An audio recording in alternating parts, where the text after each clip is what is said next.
Pa da. Sad ljubiš caru skute, a poslije ćeš da ga izrezbariš do grla. Obiliću.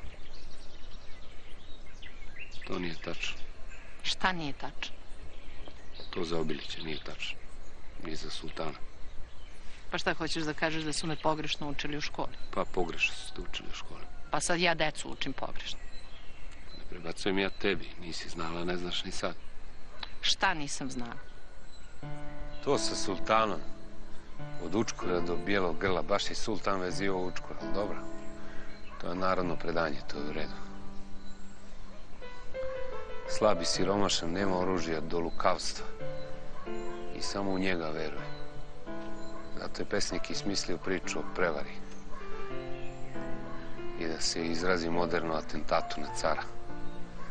Ali nije bilo tako.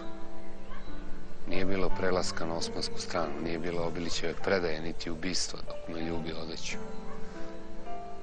Srbe su vodili oficiri koji su poznavali veštinu ratovanja.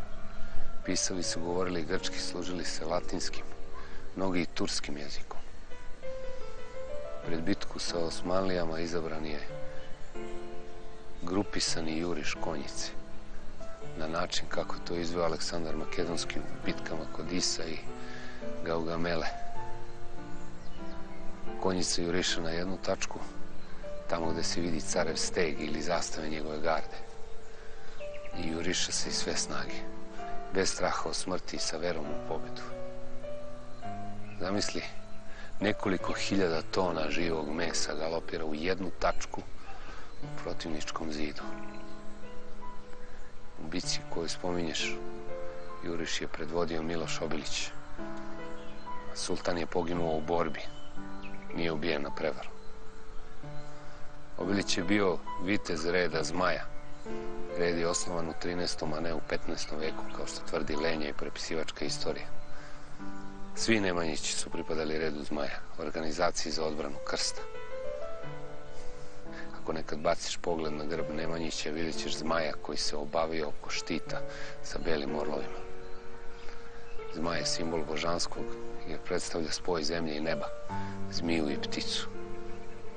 Još korak unazad, on je prikriveni oblik bele boginje, stvoriteljke svega. Sam učio, čitao. Nema oko toga posebnih nejasnoća. Učesnici bitke su bili obrazovani oficiri, čitali su karte, poznavali astronomiju, matematiku, filozofiju, strategiju. Mogli su da nacrtaju skicu bilo koje velike bitke iz antičkih vremena, kod Termopila, Salamine, Maratona, Granika, Ise. Isto je važilo i za oficire na osmanlijskoj strani. Pa dobro, što ona se lako uče u školi?